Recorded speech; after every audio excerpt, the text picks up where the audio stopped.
sound is not coming. Is my voice coming? Sir, your No, sir. voice is cutting properly. properly. Voice is not coming properly. Yes, sir. Yes, sir. Uh, let me move to the rooftop, okay? Because today there is an issue with the net connectivity on the computer system, okay? So I am being forced to take the class from mobile phone. So just a minute. Okay, I am going on rooftop. Just wait for a minute and half. Good morning, sir. Morning, sir. Thanks, sir. Good morning, Bidder. Yes, is my voice Sir. is me now? Yes, sir. Is It's it now coming yes, sir. Yes, sir. Now it's Sir. coming. Just a minute. Yes.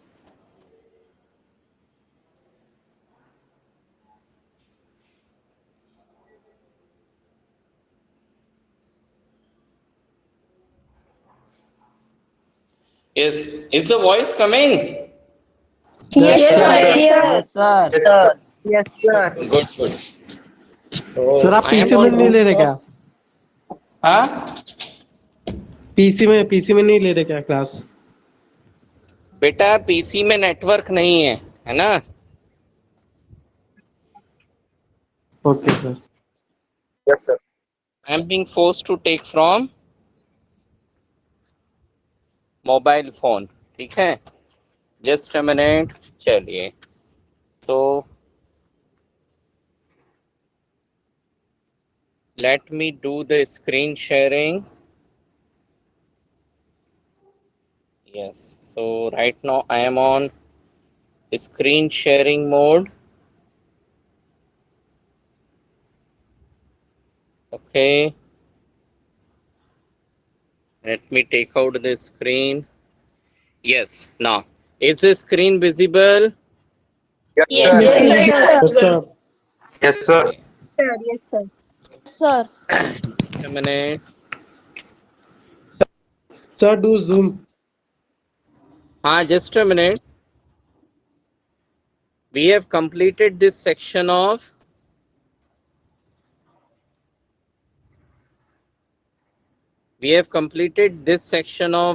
copper. Okay.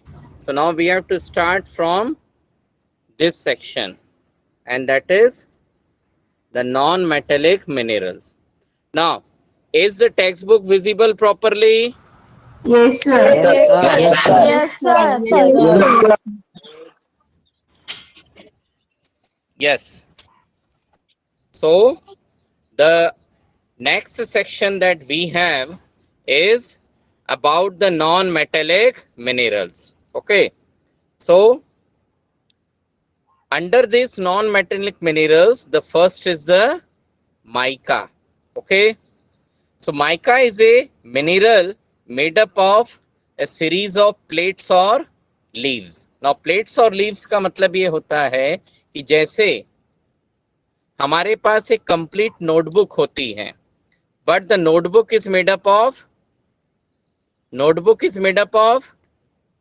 Pages. Number of pages. Paper. Good. Paper. But उस paper में क्या है, basically different pages हैं, है ना? तो जो mica mineral earth surface से डग आउट किया जाता है, तो जब अर्थ सरफेस से माइका नाम का मिनरल डग आउट करेंगे, माइका निकाला जाएगा. ठीक है? तो जो माइका होता है वो भी परत के रूप में, परत मतलब एक एक सरफेस के रूप में मिलता है. So these plates splits easily into thin sheet. ये जो माइका मिनरल है ये बड़ी इजीली, थिन शीट मतलब छोटी छोटी परतों में स्प्लिट हो जाता है, तोड़ा जा सकता है. These sheets can be so thin that 1,000 can be layered into a mica sheet of a few centimeter high. यानी 1 या 2 सेंटीमीटर मोटा माइका मिनरल का यदि टुकड़ा हमें मिल जाए तो उस टुकड़े में थाउजेंड्स ऑफ थिन शीट्स, छोटी छोटी पतली पतली परत निकाली जा सकती है। Mica comes in different colors, okay, that is it can be a crystal clear, आर पार भी देखा जा सकता है, sometimes it could be found in black, green, red, yellow और brown color, ठीक। now the physical properties, so what are the physical properties? It has a excellent dielectric strength, it has low power loss factor. Low power loss factor मतलब mica जो है इसका use electronics और electrical industry में होता है।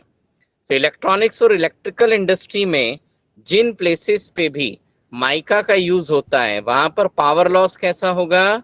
कम होगा। अब पावर लॉस किसके कारण होता है? फिजिक्स में आपने पढ़ा होगा ना, रेजिस्टेंस।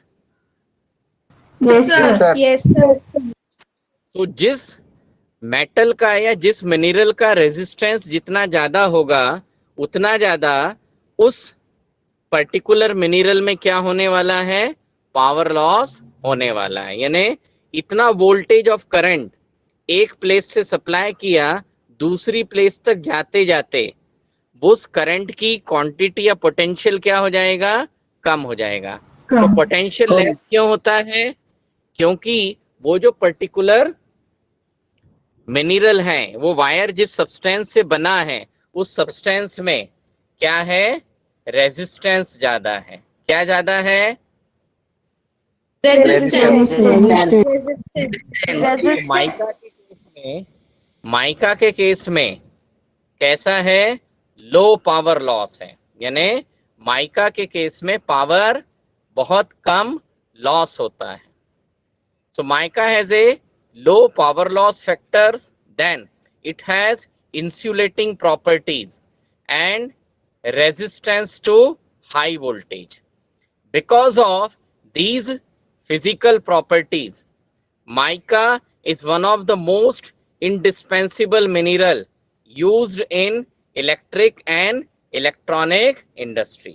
यानी इतने सारे physical factors होने के कारण माइका जो है उसे इलेक्ट्रिक इंडस्ट्री में और इलेक्ट्रॉनिक इंडस्ट्री में यूज किया जाता है। बिना माइका के यूज के मैक्सिमम इलेक्ट्रिक और इलेक्ट्रॉनिक इंस्ट्रूमेंट काम नहीं करते। They don't have of any use. ठीक है, तो मैक्सिमम जो इंस्ट्रूमेंट्स हैं उनका कोई खास यूज नहीं बचता। ठीक है, मैक्सिमम इलेक्ट्रिक और इलेक्ट्रॉनिक जो इंस्ट्रूमेंट्स बनेंगे, ठीक है, there mica is required. Now mica deposits are found in northern edge of Chota Nagpur Plateau. Now what is Chota Nagpur Plateau again? The part of Jharkhand. Then within the Jharkhand it is there in Koderma, Gaya and Hazaribagh. Sir, your sound is not coming proper.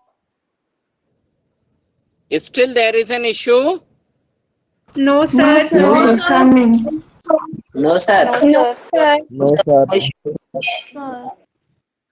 So then who has complained Thing about from the my sound? side. So better you have to come into gallery, okay, because it may be that your Hello. internet speed is little bit less. ठीक है, come into the gallery portion, okay, there you will get a good speed of internet. As I came on the roof of school, है ना, नीचे कमरे में से पढ़ा रहा था, नेट स्पीड कम थी, so sound proper नहीं था. Well, so in Rajasthan the major mica producing area is around Ajmer.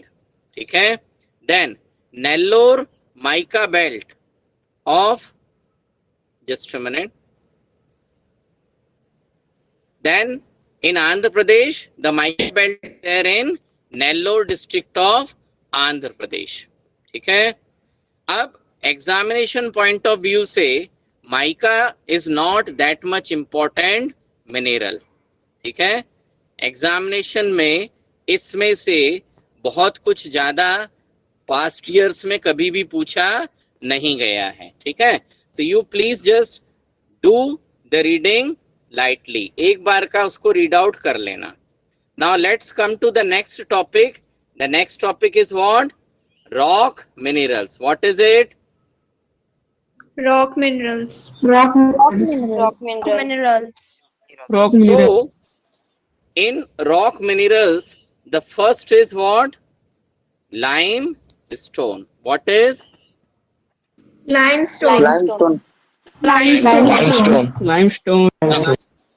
Limestone is in association with rocks composed of calcium carbonate or calcium and magnesium carbonate. So limestone किस प्रकार की rocks के साथ मिलेगा?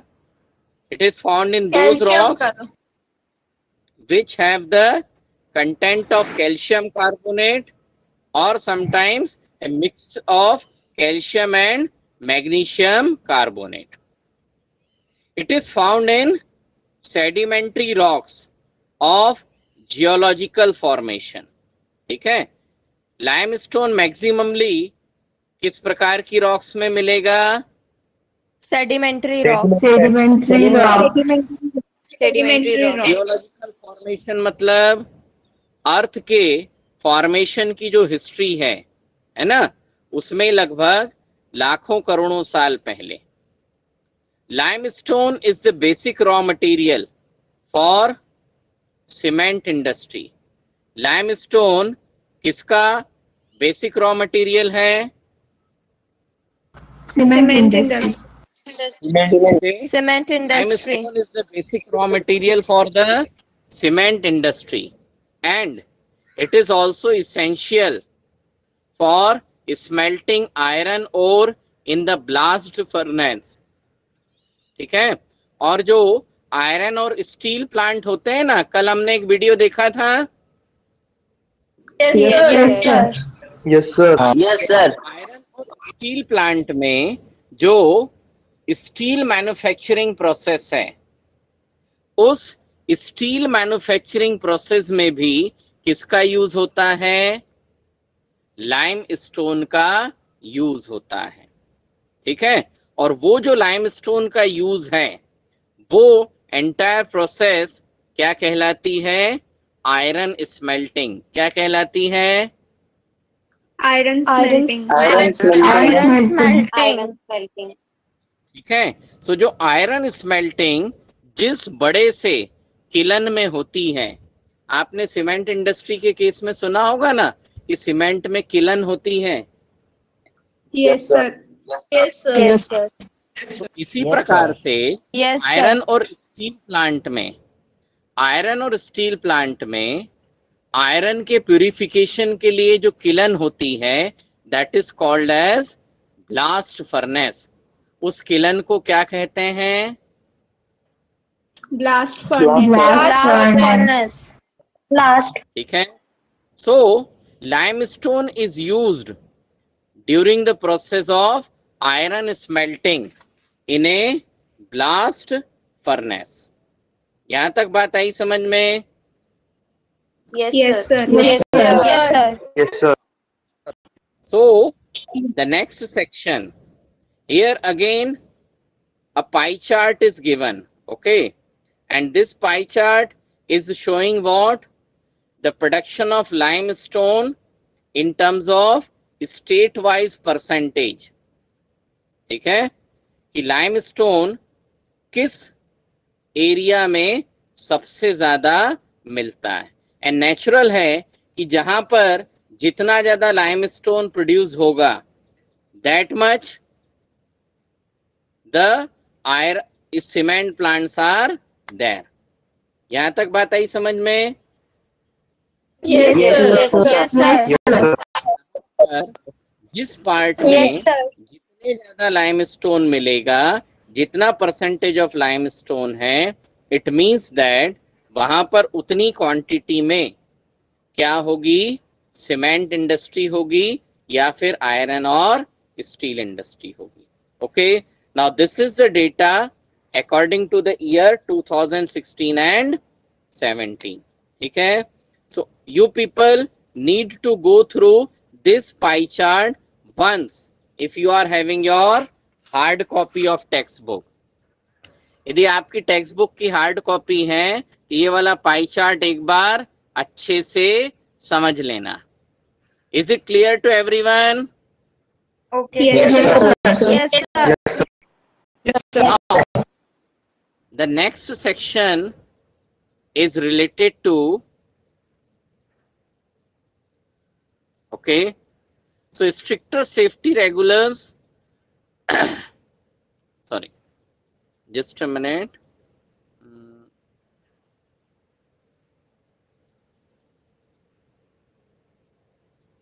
There is a small section which is given, and this section is related to what?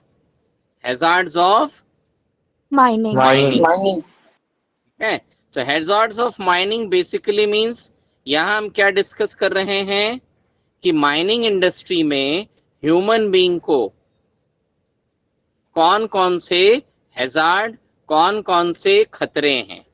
ठीक है?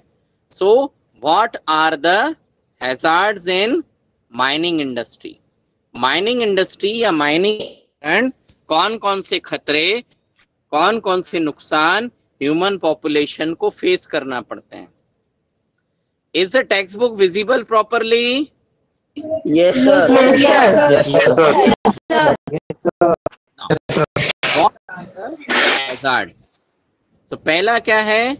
The dust and noxious fumes inhaled by miners make them vulnerable to pulmonary disease. अब इसका मतलब क्या है? जब भी माइनिंग होती है, माइनिंग इंडस्ट्रीज है, तो माइनिंग इंडस्ट्री में क्या होगा? डस्ट उड़ेगी, धूल के कण उड़ते हैं. हाँ. Yes, sir. And mining industry में जहां पर भी फ्यूल वगैरह बर्न करने की जरूरत होगी तो फ्यूम्स मतलब क्या आएगा? धुआं आएगा. ठीक है? ऑल दीज कितना भी प्रिकॉशन करें, मास्क लगाएं, कुछ भी करें, बट सम अमाउंट वेंट और some amount goes into the body through air. है ना? जो Air. हम एयर ब्रीथ करते हैं उस एयर के कारण ये सारी चीजें क्या होती हैं, जो माइनिंग इंडस्ट्री में लोग काम करते हैं उनके शरीर में जाती हैं. It makes them vulnerable to pulmonary disease. तो यदि ऐसा कभी कुछ होता है तो क्या होगा? They are vulnerable to pulmonary diseases. ना वल्नरेबल टू पल्मोनरी डिजीजेस मतलब सांस से संबंधित क्या होगी? इन लोगों को बीमारियां होंगी. Disease. इतनी बात आई समझ में? Yes, Yes, sir. sir. Yes, sir. Apart from the diseases, Yes. apart from diseases, है ना, डिजीज के अलावा there are many other issues. Okay, for example, the risk of collapsing mine roofs, inundation and fires in coal mines are a constant threat to miners. Now, collapsing mine roofs, standard 8 में हमने दो प्रकार की mines पढ़ी थी, यदि ध्यान हो. एक पढ़ा था ओपन कास्ट माइनिंग और दूसरा पढ़ा था हमने shaft mining. Yes, sir. Yes, sir. Yes, sir. Yes, sir. Yes, sir. Open cast mining क्या होती है? जमीन की सरफेस के ऊपर से गड्ढा खोदा और वो माइन हमें ऊपर से दिखाई देगी. शाफ्ट माइनिंग में क्या होगा? एक छोटा सा वेल बनाएंगे, कुआं जैसा बनाएंगे और जमीन में काफी अंदर गहरे तक नीचे उतर जाएंगे और उसके बाद में जमीन के अंदर ही अंदर क्या करेंगे? माइनिंग करेंगे. ठीक है? तो ऊपर पता चला पूरी की पूरी जमीन है, खेती हो रही है, अंबुजा सीमेंट प्लांट बना हुआ है, स्कूल है, और माइनिंग करते करते हमारे नीचे की जमीन खोद डाली. ठीक है? तो वो जो ऊपर की जमीन होती है उसको यहाँ क्या बोला? माइन रूफ्स बोला. क्या बोला? Mine roof. ठीक है। अब क्या होगा, जब शाफ्ट माइनिंग होगी तो कई बार क्या होता है, नीचे तो जमीन खोखली हो गई, नीचे जमीन क्या हो गई, खोखली खोखली हो गई ना। वहां से तो माइनिंग करके लाइमस्टोन या कोल वगैरह निकाल लिया, तो कभी कभी यदि भूकंप आया या ऊपर की सरफेस कम हो गई तो पूरी की पूरी जमीन नीचे क्या हो जाएगी, धस जाएगी। तो that is here called as what, collapsing of mine roofs. इसको क्या कहते हैं, Collapsing of Mine roofs. Mine roof inundation का मतलब होता है बारिश का पानी किसके अंदर भरा जाना, माइंस के जमीन के अंदर, अंदर जमीन के अंदर। ठीक है, मान लो जमीन के अंदर लोग काम कर रहे हैं, है ना, और अचानक से बारिश हुई, बाढ़ आई और पानी कहाँ घुस गया, जमीन के अंदर Mines में. जमीन के अंदर। तो कई बार जो शाफ्ट माइनिंग्स होती हैं, अंडरग्राउंड माइंस जो होती हैं, उसमें सबसे बड़ा खतरा किसका होता है, पानी भराने का। ठीक है, एंड यदि कोल माइनिंग एरिया है तो वहां और क्या पॉसिबिलिटी है, फायर्स की। लास्ट ईयर आप लोगों ने यदि ध्यान हो तो लास्ट ईयर उत्तराखंड में बहुत ज्यादा भारी बारिश हुई थी और एक डैम टूट Yes, गया sir. था। Yes sir, पूरा डैम टूट Yes, गया sir. था और Yes, sir. और घर भी टूट गए थे यार. डैम टूटने के बाद में वहां पर टनल के अंदर कुछ लोग काम कर रहे थे, सुना है? Yes, sir. Yes sir, 23.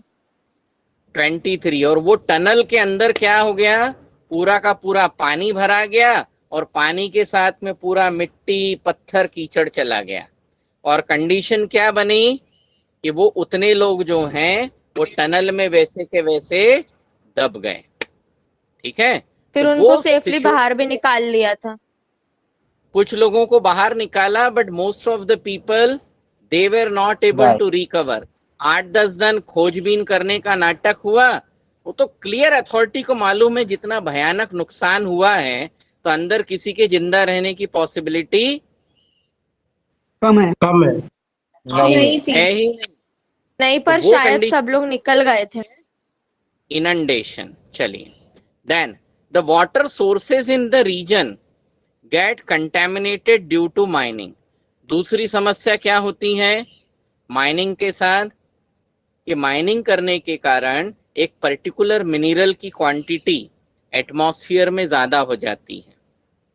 ठीक है, अब ये मिनरल आसपास के एरिया में जाकर के क्या करता है, वाटर सोर्सेस को कंटेमिनेटेड, पानी के जो स्रोत हैं उन्हें खराब कर देता है। गंदा dumping of waste and slurry leads to degradation of land, soil, and it increases in stream and river pollution। Okay, so all these are mining। अभी ध्यान रखना, इस सेक्शन को बहुत अच्छे से लर्न कर लेना। It could be asked in your exam। ये वाला सेक्शन आपके एग्जाम में पूछा जा सकता है। What are the hazards of mining? इतनी बात आई समझ में? Yes, Yes, sir. Yes, sir. Yes, sir. Now Yes, sir. let's come to next। ठीक है, so stricter safety regulations and implementation of environmental laws are essential to prevent mining from becoming a killer industry। ठीक है, so mining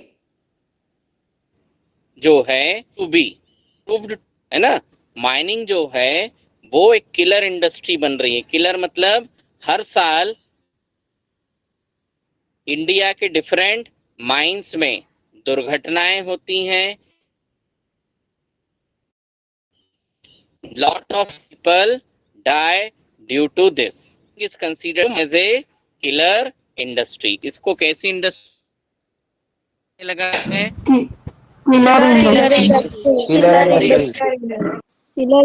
ठीक है। So to stop the unwanted death of the people, ठीक है, the industry required strict safety regulation, यानी mining industry में safety से related बहुत सारे कानून बनाने की जरूरत है और जो डिफरेंट एनवायरमेंटल लॉज हैं उन्हें प्रॉपरली इम्प्लीमेंट करने की आवश्यकता है। यहां तक बात आई समझ में? Yes sir, yes sir. या अब यहां पर हमारा डिफरेंट मिनरल्स का सेक्शन खत्म हुआ, ठीक है। तो जितने भी इंपॉर्टेंट मिनरल्स इंडिया में अवेलेबल हैं, जिनका प्रोडक्शन होता है, वो पूरा का पूरा हमने कंप्लीट कर लिया, ठीक है। अब यदि आपने पूरा सेक्शन ध्यान से पढ़ा हो तो all the things are very simple and descriptive. सब कुछ कैसा है? बिल्कुल सिंपल सिंपल एंड डिस्क्रिप्टिव। सीधा डिस्क्रिप्शन है ना, कि यहाँ पर in this part of India these minerals are found, these are the mining area, like that, ठीक है। सो पूरा का पूरा चैप्टर काफी इजी है, सीधी सीधी लैंग्वेज है, which is given in the form of information. Just you need to read the chapter once or twice. आप लोगों को पूरा का पूरा चैप्टर एक या दो बार रीड आउट करना पड़ेगा। अस्मिता Saha, Yes, sir. Sir, your voice is not coming. बेटा, I am on the roof of the school building, है ना? Yes, sir. So इससे ज्यादा someone's- network Sir, someone's mic is on. Kamla का है। Mic off. मेरा बंद ही है।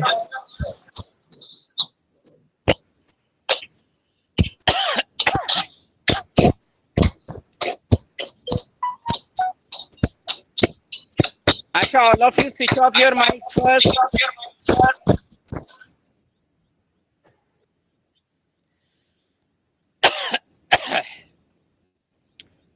Now, Smita, you only switch on your mic. Yes, sir. Beta, I am on rooftop. Na?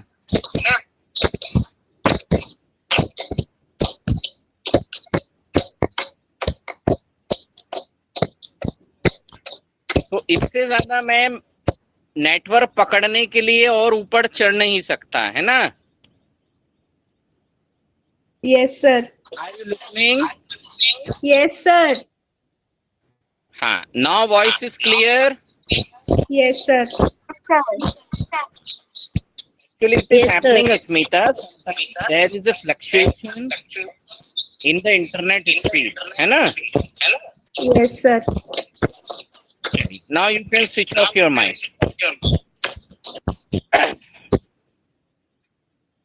So, let us come on the next topic. So, before coming to the next topic, just why I told you people to read the entire chapter. पूरा chapter पढ़ने के लिए मैंने आप लोगों को इसलिए कहा है बेटा, क्योंकि अभी जो लेटेस्ट सर्कुलर आया है सीबीएसई बोर्ड का, ठीक है, उस लेटेस्ट सर्कुलर के हिसाब से you will be having 2 semester. आप लोगों के 10th के एग्जाम जो हैं वो 2 सेमेस्टर के रूप में होंगे। Yes 2 sir. सेमेस्टर यानी आपका Term 10th one, में term- पहले फाइनल एग्जाम टर्म 1 और टर्म 2। टर्म 1 का जो क्वेश्चन पेपर आप लोगों को आएगा वो पूरा का पूरा ऑब्जेक्टिव बेस होगा। कैसा होगा? Objective base. ठीक। अब वो जो ऑब्जेक्टिव बेस्ड क्वेश्चन पेपर होगा उसमें आपको अनसीन पैसेज के रूप में केस स्टडी भी दी जा सकती है, ठीक है, और बहुत सारा क्वेश्चन आपका हमारी टेक्स्ट बुक के कंटेंट में से आएगा। अब जब भी एमसीक्यू बेस्ड क्वेश्चन पेपर होता है, जब भी एमसीक्यू बेस्ड क्वेश्चन पेपर होता है तो एमसीक्यू बेस्ड क्वेश्चन पेपर में हमारे क्वेश्चन आंसर लर्न करने की कैपेसिटी से ज्यादा ये बात इंपॉर्टेंट होती है कि हमने चैप्टर को कितनी बार रीड किया और उस चैप्टर को रीड करने के बाद हमने उस एंटायर चैप्टर को कितने अच्छे से दिमाग में फिट कर लिया है। क्योंकि एमसीक्यू बेस्ड क्वेश्चन जो होते हैं वो कहीं से भी मिडिल ऑफ द चैप्टर में से फॉर्म हो सकते हैं। मेरी कही गई बात आ रही है समझ में? Yes, sir. Yes, sir. Yes, sir. अब इस केस में होगा क्या? तो जो आपका टर्म 1 का एग्जाम होगा उसका सिलेबस 8-10 दिन में आ जाएगा कि which are the chapters to be included in term 1 examination and which are the chapters to be two examination. तो जो चैप्टर हमारे टर्म के, उन चैप्टर्स की प्रिपरेशन के लिए what we people need to do, we have to read syllabus thoroughly. हमें वो पूरा सिलेबस थॉरोली क्या करना पड़ेगा? रीड पढ़ना पड़ेगा। Reading is important. पढ़ना is it clear? Yes, sir. Yes, sir. Yes, sir. Yes, sir. So जैसे ही सिलेबस आएगा, ओके, फाइनल होकर के we will inform you accordingly. But while we are doing our preparation, हम लोग जब हमारा ये प्रिपरेशन कर रहे हैं, then what we people need to do, we have to read the textbook thoroughly। हमें हमारे चैप्टर्स को क्या करना है? बहुत अच्छे से रीडिंग करना है। समझ में आया? Yes, sir. Yes, sir. Yes, sir. Yes, sir. Now let us proceed to the remaining topics। So हमारा जो अभी coming topic है, what is this topic? The topic is conservation of minerals। What is the topic? Conservation of minerals. Conservation of minerals. Now, so conservation of minerals as the name suggests, है ना, यानी हम यहाँ पर basically किसके बारे में डिस्कस करेंगे कि मिनरल्स को हम कंजर्व कैसे करें, सेव करके कैसे रखें। तो किसी न किसी एक चैप्टर में जो रिसोर्सेज वाला था वहां हमने सस्टेनेबल डेवलपमेंट डिस्कस किया था। Yes, sir. Yes, sir. Yes, sir. Yes. Very good, ठीक है। सो वही सस्टेनेबल डेवलपमेंट का इशू किससे रिलेटेड है? कंजर्वेशन ऑफ मिनरल से रिलेटेड है। So why do we need to do the conservation of minerals? हमें मिनरल कंजर्वेशन की जरूरत क्यों है? So we need the conservation of minerals for the sustainable development. हमें मिनरल कंजर्वेशन की जरूरत किस लिए है? Sustainable sustainable development. यहाँ तक बात आई समझ में? Yes, Yes, sir. sir. Yes, sir. Yes, sir. Yes, sir. So now remaining is a very small story, सीधी सीधी कहानी है, that I will directly read out. So we all appreciate the strong dependence of industry and agriculture upon mineral deposit and the substances manufactured from them। ठीक है, तो जो industry है ना, बड़ी बड़ी फैक्ट्रीज हैं, इंडस्ट्रीज हैं, और एग्रीकल्चर सेक्टर, दोनों की दोनों किसके ऊपर डिपेंड हैं? मिनरल्स के ऊपर डिपेंड है। Cement plant can not run if there is no limestone. Iron and steel plant can't exist if there is no iron ore. ठीक है, और एग्रीकल्चर सेक्टर में भी ये सारे मिनरल्स जरूरी हैं, क्योंकि एग्रीकल्चर में जो भी फर्टिलाइजर की जरूरत है, जो भी एग्रीकल्चरल इक्विपमेंट बनाए जाएंगे, वो कहीं ना कहीं किससे बने हैं? मिनरल्स से बने हैं। So both the industries as well as the agriculture depend upon the mineral deposits. Okay, the total volume of workable mineral deposit is an insignificant fraction. ठीक है, जो workable mineral deposits हैं, workable mineral deposits मतलब जो mineral deposit हमारे पास में अर्थ पर available है, जिन्हें हम निकाल सकते हैं, यूज कर सकते हैं। ठीक है, तो जितना उपयोग लायक मिनरल हमारे पास अर्थ पर अवेलेबल है, वो इनसिग्निफिकेंट फ्रैक्शन यानी बहुत कम क्वांटिटी में है। It is only 1% of the earth crust, यानी जो पूरी एंटायर अर्थ क्रस्ट है, उस अर्थ क्रस्ट में ओनली 1% मटीरियल ऐसा है जो हम मिनरल के फॉर्म में क्या कर सकते हैं? एक्सट्रैक्ट कर सकते हैं और यूज कर सकते हैं। इतनी बात आई समझ में? Yes, sir. Yes, sir. Yes, sir. sir. ठीक। We are rapidly consuming mineral resources. We are मतलब ह्यूमन बीइंग। ठीक है, सो ह्यूमन बीइंग बहुत तेजी से मिनरल रिसोर्सेज को क्या कर रहे हैं? कंज्यूम कर रहे हैं, बहुत तेजी से यूज कर रहे हैं। So we are rapidly consuming the mineral resources that required millions of years to be created and concentrated. ठीक है, हम बहुत तेजी से क्या कर रहे हैं? उन सारे मिनरल रिसोर्सेज को कंज्यूम कर रहे हैं, जिन्हें बनने में, फॉर्म होने में, कॉन्सेंट्रेट होने में मिलियंस ऑफ ईयर्स लगे हैं।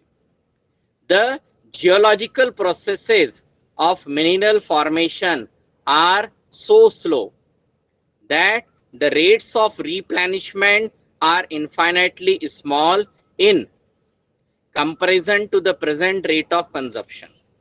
अब geological processes of mineral formation, इसका मतलब अर्थ में जो जियोलॉजिकल प्रोसेस है, पृथ्वी के अंदर जो प्रक्रिया चलती है मिनरल फॉर्मेशन की, तो वो जियोलॉजिकल प्रोसेसेस इतनी स्लो हैं that the rates of replenishment are infinitely small. यानी रिप्लेनिशमेंट मतलब जो रिसोर्सेज हैं उनके बनने की प्रोसेस कैसी है? बहुत स्लो है। और इस कारण क्या हो रहा है? जितनी स्पीड से हम लोग मिनरल रिसोर्सेज कंज्यूम कर रहे हैं, ठीक है, वो अवेलेबिलिटी के हिसाब से कैसा है? बहुत कम है। Mineral resources are finite and non renewable. इसलिए हम क्या कह सकते हैं कि मिनरल रिसोर्सेज कैसे हैं? फाइनाइट मतलब इनकी क्वांटिटी कम है, और ह्यूमन लाइफ के, हमारे इंसानी जीवन के हिसाब से ये कैसे हैं? नॉन रिन्यूएबल हैं। Rich mineral deposits are our country's extremely valuable but short lived possession. India की बात करें तो हमारे पास बहुत सारे मिनरल्स सफिशिएंट क्वांटिटी में अवेलेबल हैं, बट बहुत सारे मिनरल्स ऐसे हैं जिनकी क्वांटिटी सफिशिएंट नहीं है। Continued extraction of ores lead to increasing cost as mineral extraction comes from greater depth along with decrease in quantity। जितना ज्यादा हम ओर्स को क्या करेंगे, एक्सट्रैक्ट करेंगे, तो जितना ज्यादा मिनरल ओर्स निकालते चले जाते हैं उतनी तेजी से मिनरल के एक्सट्रैक्शन की कॉस्ट क्या होती है, बढ़ती है। अब इसका मतलब क्या है, जैसे माइंस में से हमने ओर निकालना शुरू किया, लाइमस्टोन है ना, तो पहले तो लाइमस्टोन कहाँ मिल गया, अपर सरफेस पे मिल गया। कहाँ मिल गया, Upper surface. अब जैसे जैसे गड्ढा गहरा होता चला जाएगा, माइन जैसे जैसे गहरी होगी, क्या होगा,